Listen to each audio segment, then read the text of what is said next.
Hello, everybody. Nice to see you. Wednesday night. Very clear, that picture tonight, because I think the lighting is a bit different, isn't it? Hope you're all well. We're going to talk tonight a little bit about changing mindset, actually, with alcohol and how you should think negatively. Because if you think positively about alcohol, you'll never give up. You can't stop it. You can't stay off it long term, what I'm trying to say. Got one person so far, which is good. Leslie, how are you doing, Leslie? Nice to see you. It's been very warm today. What's it been like in Paris? Boiling up soon. Yeah, I was just going to talk about how we relapse. I bet it was hot. Yeah, how Neil? How are you doing? When we relapse, we always think of alcohol as doing you some good. Hello, Robert. How are you? It doesn't actually do any good at all, does it? So the video I did tonight was called "Think Negatively About Alcohol," because if we think negatively, we shouldn't go about it.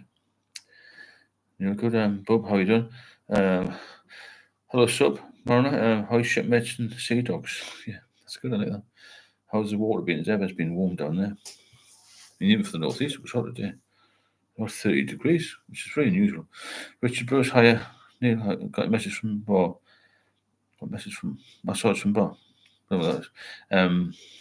15 people on in a minute. That's really good. Slightly late. Daniel, evening. Steve, how are you? Hope you're well. Yeah, all good. Just been on about the weather, maybe. Yeah, I was just going to go into how if we're going to stay sober, we need to think of alcohol in the negative side of it, in that we relapse because we think it's going to do us some good again, and because we feel, in a good mood, we feel a bit stronger when we've been off it, and you feel like you can control it again. But you've got to think about how quickly it's going to take you back to square one. That's the issue. Beef and Chicken, how are you doing? Nice to see you. Thanks for all your work this week, by the way. Hello, Scooter, how are you? There's two moderators on. Nice to see you here. Have you been off a couple of days, Scooter? Haven't seen much of you. Nice to see you, though. Hope everything's okay. Yeah, negative thinking about alcohol is the main thread of this, in that when we've relapsed, we tend to think of the good things. Going back to the social aspect, the fact that we can be with our mates again, all that sort of thing, And really all it's going to do is take you back to square one. As I mentioned before, this kindling effect. Richard read the book, great artwork, thanks. Anybody who's looking at this in the book is pinned at the top there. Again, for anybody that's new, if you want to drop a super chat in, please do and support the channel. Or you can also buy me a coffee links open as well on the main screen. Yeah, I'm glad you enjoyed the book. It's supposed to be I think it's quite a bit of a handy thing to go to. When I relapsed after 9 months, I almost died. That's the problem, isn't it, Scott? It comes back so quickly. I got a message from about asking if I wanted booze delivering today. I've never ordered booze online. Just pissed me off. Hello, Samantha. How are you? Nice to see you. Have a good day. It's been very warm, hasn't it? I'll put you away, I believe.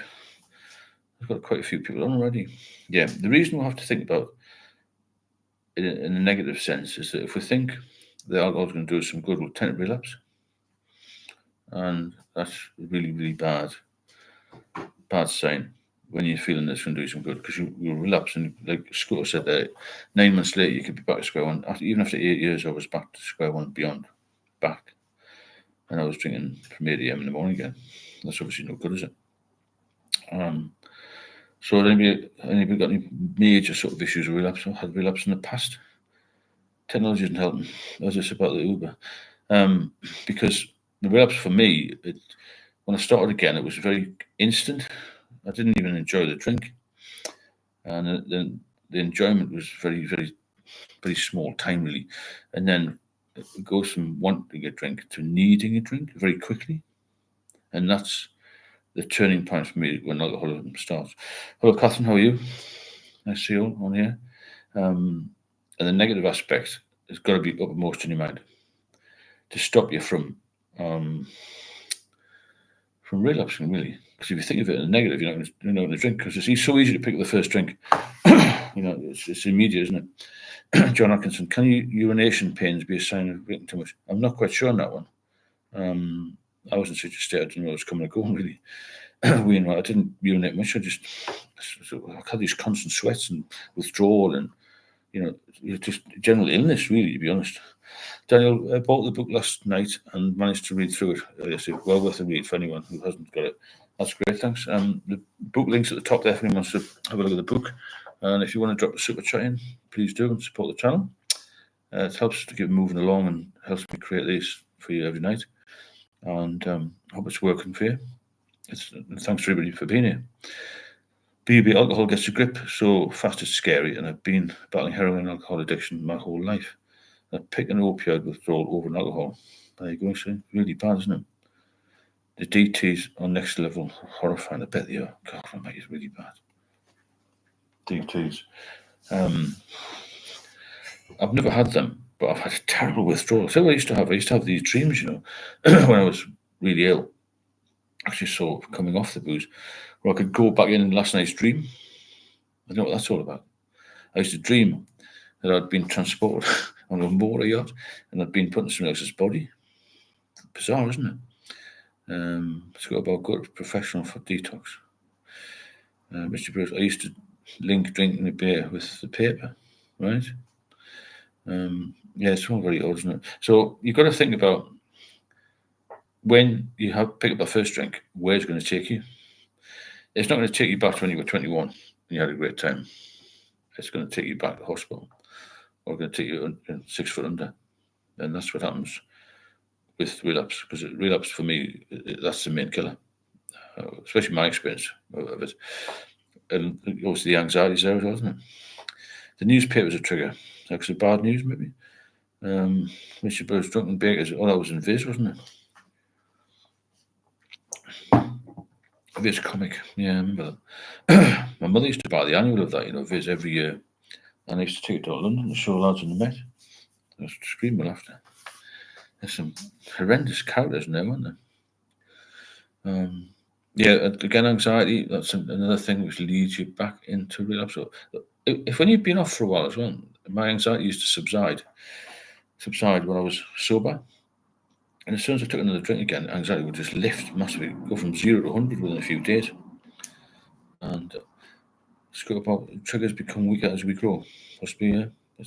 It's funny what Bob said about different substances and getting off them, and how they're not as bad as alcohol, Except we tend to have short memories when we are sober. We associate alcohol with good times and great stories that we tend to slip back into the drinking pattern. Yeah, you don't remember the bad times, do you? You always remember the good times. But I focus on the bad times now, because obviously when I was in hospital, I was very ill and that sort of thing, and I had no quality of life. I was in a place called Middlesbrough today, funny enough, and there was a pub there. There's a couple of people came in wheelchairs. They were in maybe 40s. One had a leg chopped off. The other was on a mobility scooter. They were all drinking heavily. You can just tell that the drink had taken over their life very quickly. And if it doesn't kill you, then it'll disable you. That's the problem. Right, don't understand. Drunk beers. My friend owned a beer. He went to work at 2 a.m. and they're drinking, pulled over per pot. Well, yeah. I was talking about weed today. Actually, my partner, well, it'll be legalised eventually, I think. Samantha, John Atkinson, read pain urinating. Better get checked by a health professional. I haven't. If you haven't already. Good advice, Samantha. But get the doctors, John, as Samantha said. Because you don't know what that could be. It could be linked with anything, couldn't it? Kidney issues or something. Seeing this up, hello friends, nice to see you. B.U.B, I've been in a few detox centres and having a pool table of darts in there triggers people. Really, back in the booze. It's so easy, isn't it, for people who have cravings? I never had cravings, thankfully. Thanks for some other regarding the medical stuff. If in doubt, get yourself checked out and make sure you tell them what's happened. And if you're drinking 20 pints, tell them you're drinking 20. Don't tell them you're drinking 3. If you're in pain, tell them you're in pain. Don't just go, I feel all right, really. And try and negate it, you've got to try and push it. Otherwise, you won't get seen properly. Sounds corny, but we need to take a step back, get in touch with the inner child. I would be parented myself at 50 with the help of a therapist. Yeah, therapy can be good as well. I've never done it myself, but I've been advised to maybe do it. Cygnus SP, way too hot here to drink today. That's a good one. Too hot to drink. Fegbeg, good evening. Ben Down, hi, soon. Is that Sam, your partner? I'll answer that privately. Nikki, Rutland, evening all. How was your partner, Nikki? Is it still a little bit up in the air, as it were? And hello, Anne, how are you doing? Nice to see you. Steve, you never tolerate therapy. You reckon? Never tried, actually. It's interesting. Thanks for putting the coffee link in, Beef. That's good of you. Nikki, let me know about your partner. I know he's on a lot of vodka, wasn't he? Which is pretty horrendous, I believe. I know that most alcoholics tend to go on to vodka in the end. I don't know why that is. I never did, because I like the long drink. Just sipping from a can, I tried spirits over the years, but just the actual aroma of it and the taste did nothing for me. Wine as well, couldn't really stomach wine, to be fair. I did try it. I remember in Spain years ago having what I thought was a bottle of wine. It turned out I felt really ill the next day, and it turned out to be sherry. Can you believe sherry? It's under the fields. People should be educated at school level about the destructiveness of alcohol. I agree. I don't know whether or not. If I had a bit of an in to a school or to the education authority, I'd do that. Quite happily go into schools and take photographs of people who either passed away or very ill with it, and because drugs are. People tell not to take drugs, but alcohol is a drug itself, isn't it? Ben Down, I hope you're well. Anybody here been in rehab? I haven't. We couldn't afford rehab. I would have gone if I had the money. And wine was my drink. White wine, the smell of it makes me sick now. Well, that's good that you're not on it again. A lot of men are drinking wine these days as well. I hope you're enjoying these lives. And if you are, please drop a super chat or have a look at the book as well. The link's at the top. And you can always drop a coffee in as well if you want.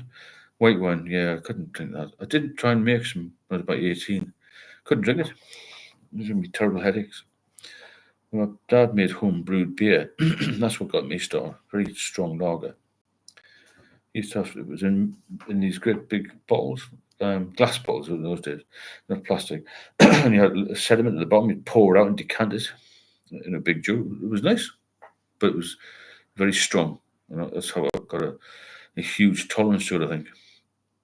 I recommend 3 wines a day, 1 physical, 2 mental, and 3 spiritual. Yeah, that's a good way of looking at it. Wine, but not drinking wine. Can be learning something, giving it, going and think it's working. But I think what I miss most isn't the booze; it's the ease with which we make friendships. Yeah, maybe. But after a period of time, you won't miss that because other people will gravitate towards you when you're sober. Leslie, I've been to rehab 3 times. Wow. What's it like, Leslie? Give us a little summary of what it was like in there. Ben Down, what's happened to Angus? Angus, did you know him, Ben? Because Angus was a PC when I was a sergeant in Met.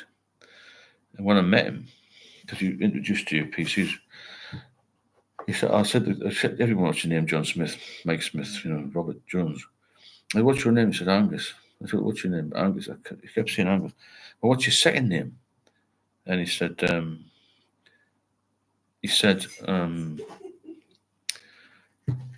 Angus. So I said, what are you talking about, Angus? He was adopted. And his parents had called him Angus. That was his name. He was a great copper, strong as an ox. 5 months sober. Well, can you confirm this? Samantha Lover. As I was there 4 times. Bloody hell. Alas, his excessive vodka consumption continued. Why can't he stop? Why won't he talk to me? He's done serious damage, as you know. But I think he's thinking now is it's too late. Well, a lot of people do get to that point, I could have done that. Had it been for somebody who told me to go to the A&E. So good job. Leslie, too soft, like being in a holiday camp. Really, that's not good, is it? in the rehab. Derek, actually, Mad Irishman from the chat. Tough day with Dad, but still going. Oh yeah, he said he didn't recognise you, but it's not good that Derek. But try not to weaken on that. Um, the main thing is to keep strong and be there from as best you can. Really, there's always an excuse for us to drink. It is hard at these difficult times. I would never ever give up or surrender. True, it's very true. I hope you're enjoying these lives. If you are, then please feel free to drop a super chat in or buy a coffee. And the book's at the top there. I sold a couple of copies last night. And I've got some good feedback from the book, which is brilliant, really. And thanks for all that. Deborah Fleming, Steve, do any of your old drinking buddies come to you for advice on how to know that basically don't like me anymore? I think on the basis that I've got myself sober and my life's better, and theirs is just going down faster than snow for dike. So I've tried my best, but no good. Let's go about. I drank because I was happy. Drank because I was sad. I just drank. But I think it was a bit like me. I was habitual. I liked drinking. It was, it was something I enjoyed when I was younger. But it took over. There's the hospital was more like boot camp. Well, it is. Yeah, you're going to be well looked after there, well taken care of, aren't you? So on the first Stephen, when you moved to London, what do you miss most of from up north? Nothing, basically. Zero. It was a bad decision to come back, but my life's changed now and things are moving a little bit in a different direction. So I won't be here too much longer, I hope. Yeah, I liked London. It was more dynamic. The weather was better. There was more opportunity to do things. The north a little bit. It's always been a bit deprived. It was when I was a kid, really, when the miners' strike was on and all that sort of thing, and people were struggling for money then. It just got worse. My parents just moved to Newcastle from Leicester. Right? What did they think of it? I've only been to Leicester a couple of times. I can't really comment on Leicester. And driver living in North. That's good. Where are you from again? Is it Sunderland or somewhere? I lose track because there's people from all over the world, isn't there? There's somebody on from Iceland last night. Iceland, Finland, Australia, New Zealand, all over the world. Yeah, so the negative thoughts, you must think negatively about alcohol because if you don't, then you'll relapse. And I think relapse is just the end of the world. It was for me, You really, Steve, do you nap or keep going? I don't have much time for napping these days, really. I've got a lot of energy. To be fair, you get a lot more energy when you're not drinking. You feel better. Or Wylam. Oh no, I know Wylam's not far from me, really. That's a bit different there, maybe. Yeah, I'm talking about southeast and North London is a little bit different to Wylam.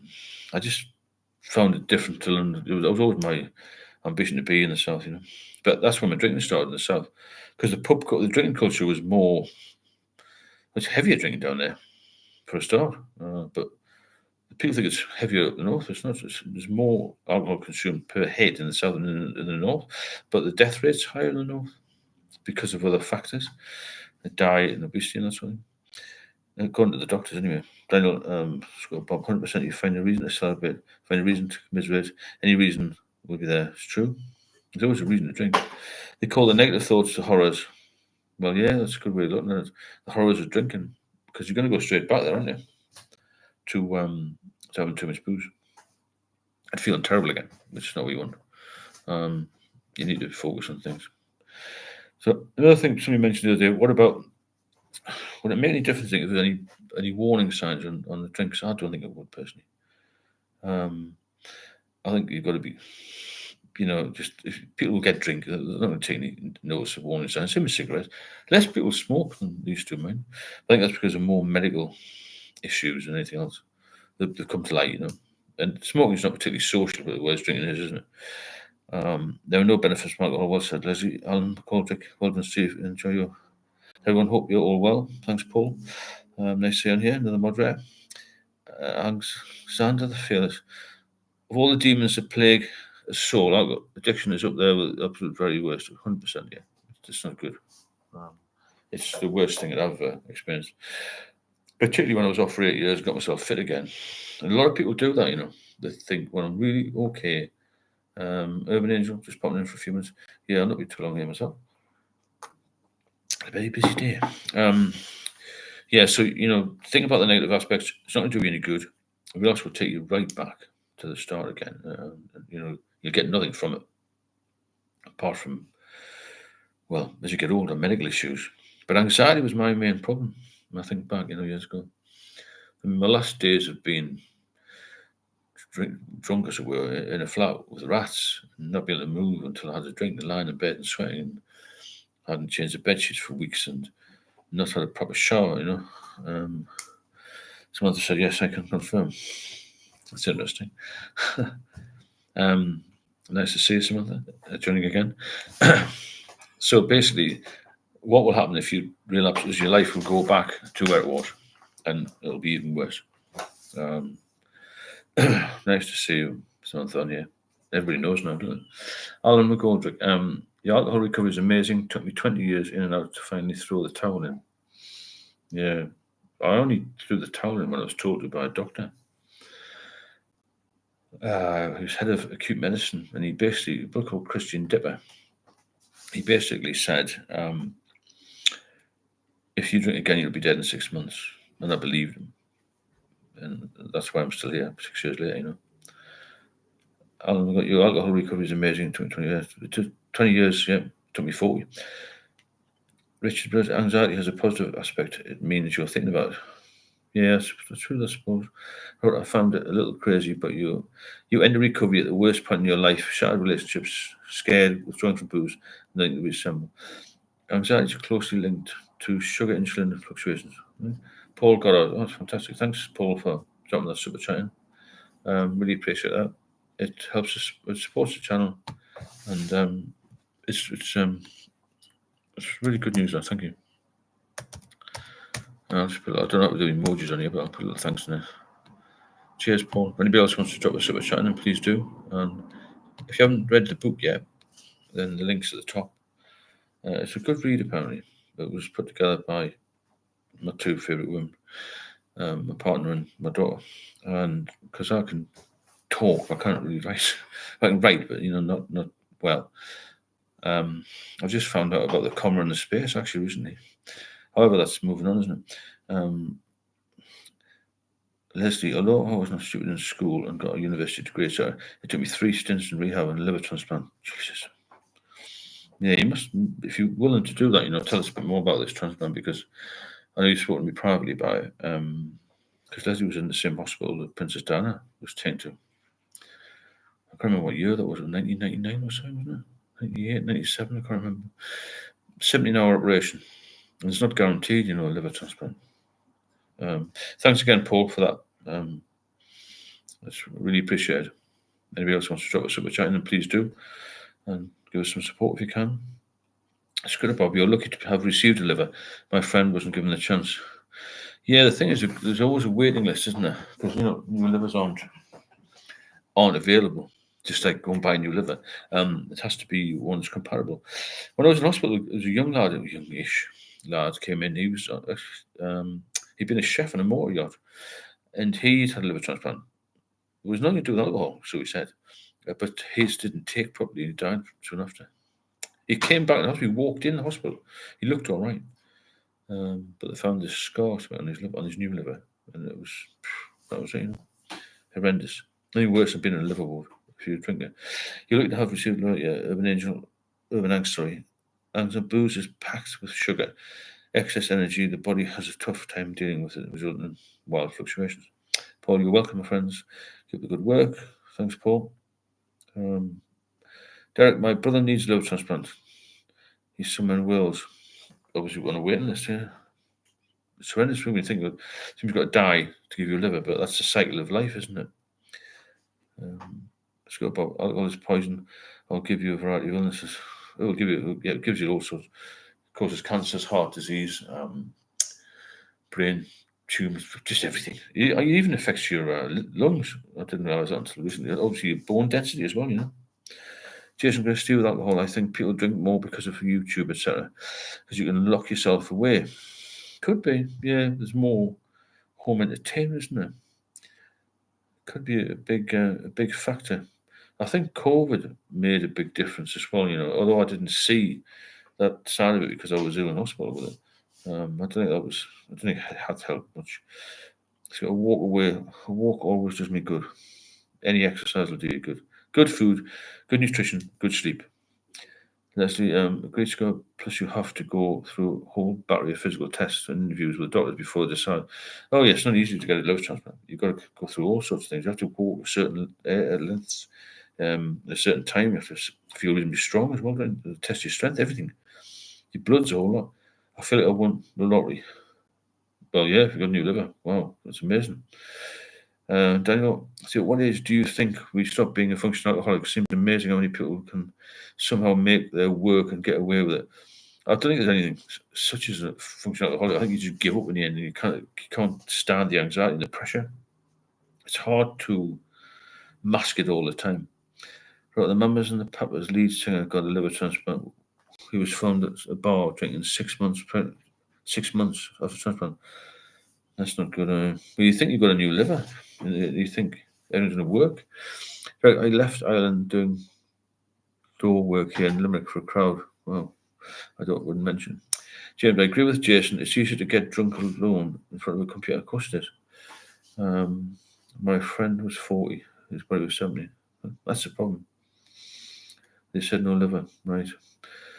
Nikki, my recommendations for stress or anxiety of any kind is a walk by the sea. Well, you live in a lovely place. It's true that some people don't, unfortunately, don't they? But I agree. Any exercise is good for you. Stoic philosophy, Jason. Addicts will always say they drink because of something. There's never a reason to drink, only excuses. Fair enough. Yeah, I agree with that. Thanks, Leslie, again for that. If you want to drop a super chat in, if you do benefit from these, thanks for all being here, by the way. But if you went here, there would be no live with it. If you want to drop a super chat in, please do our coffee. And if you want to have a look at the book, the link's at the top here. I can't highlight it, but I'll put the cursor over it. Leslie, the actor Larry Hagman of Dallas got a liver transplant and promptly started drinking again. Yeah, that's what happened to George Best, football, isn't it? It happens to a lot of people.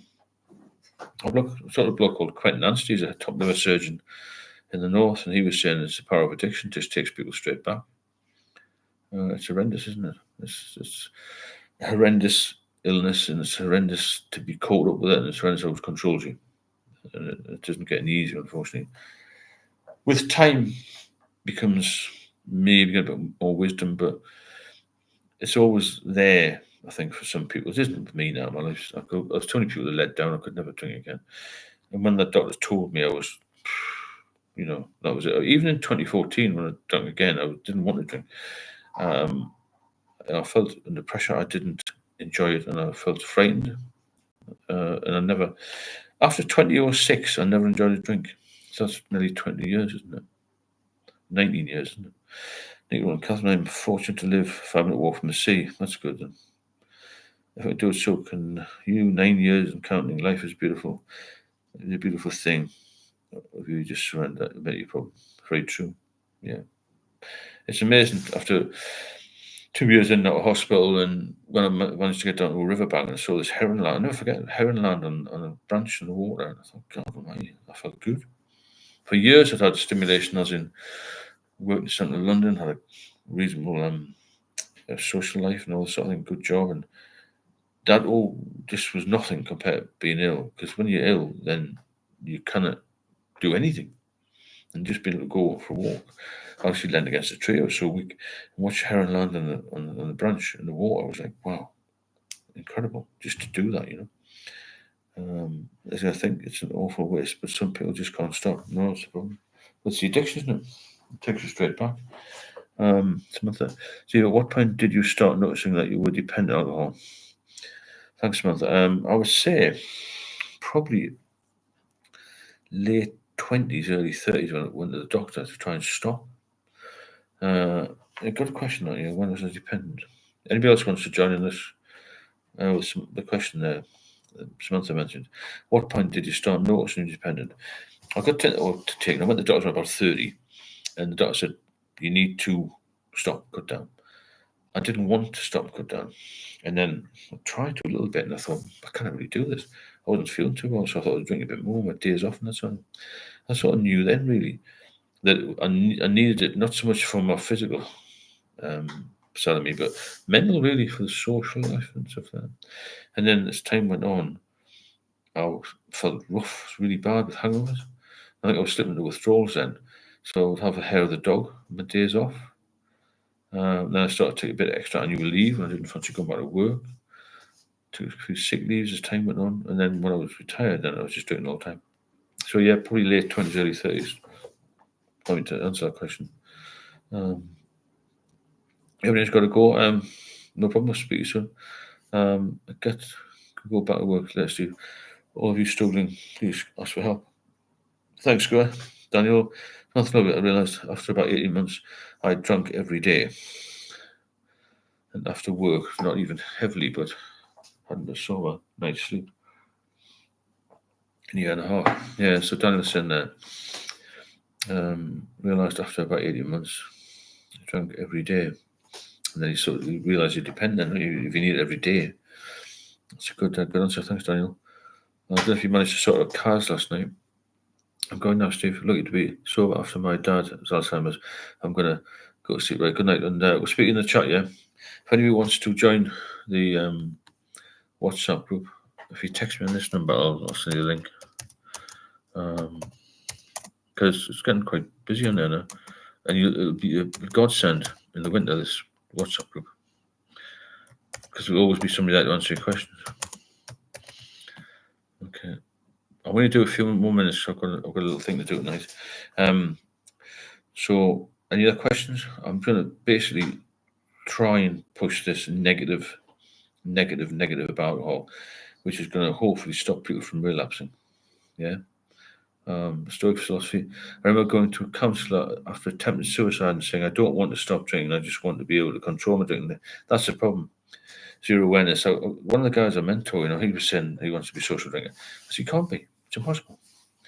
Daniel emailed us to we're in touch. Hopefully we'll be able to put it on the right path on the people who can help. That's good. Thanks, Daniel, for sorting that out. So let's push this. If anybody's drinking at the moment or even verging on relapsing, the negative side, there's so much negativity to alcohol and there's so much positivity to being sober. And that's really the sort of word for today. So thanks for coming tonight. I've got another job on, but I'll be back tomorrow night at 9 o'clock for like what we say, a full session type thing. And thanks everybody for popping in, and I shall see you tomorrow. I'll put a video on tomorrow as usual. And if anybody's got any specific topics they want covered, then just drop me a comment on any of the videos, and we'll maybe get the most popular ones on there, and I can do like a full 10-20 minute video on it or something,